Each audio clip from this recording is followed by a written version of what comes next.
alikuwa anajaribu kugawa at Mount Kenya East na Mount Kenya West. Wameru mtakubali? Sisi hapana wajinga. Ati alikuwa anasema Wameru na Waembu na Watharaka mjitenge. Ati Wakikuyu pande ile. Si hiyo ni njia ya kutumaliza? Sisi hapana wajinga. Sisi ni watu werevu. Siku tulikubali kugawanywa wakati ya Kibaki na Matiba. Tulipotea hatukupotea. Hatuwezi rudia hiyo makosa. Sisi tutakaa kama one united mountain na hakuna mtu ambaye atagawa sisi. Kwa sababu tukikubali kugawanywa tutakuwa tumepotea. Kwa hivyo kwa chama yetu wale MCAs wote nimeona hapa muingie, tutakuwa na free and fair nomination. Si ndio? Huyu Dr. Laibuni na wengine waingie pia kwa chama. Alafu nyinyi wenyewe mtanipatia mtu mmoja yule ambaye tutakuja kupigia kampeni. Siko namna hiyo.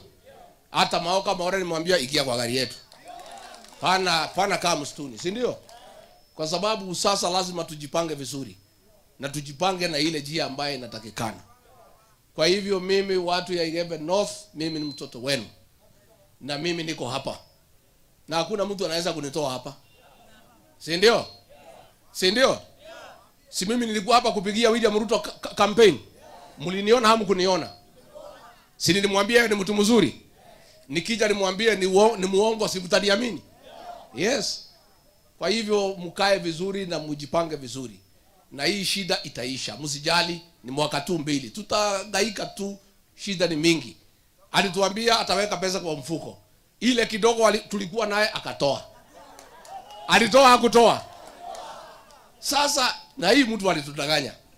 Hata sisi hata mimi saa ingine naona haya. Lakini mimi najipea nguvu nasema mimi Rigathi Gachagua ni mtu ya kawaida. Nilidanganywa na William Ruto. Lakini kama alidanganya mabishop na mareverend na mapasta, watu wamemwagiliwa mafuta, Rigathi Gachagua ni nani? Si tulidanganywa sisi zote? Watu wangapi walidanganywa na William Ruto? Walidanganywa na William Ruto? Sasa wewe uongo wako tumejua. Tumekujua uongo yako.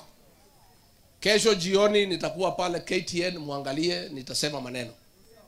Ndio Wakenya wengine pia wanisikize kwa sababu usiku ile niliongea na kilugha. Nitaongea ndio tutoe mwelekeo vile tutakaa, vile tutapanga nchi yetu kwa ile njia ambaye itatakikana. Kwa hivyo mimi nimefurahi sana. Mnataka kuona bibi yangu Pastor Dorcas?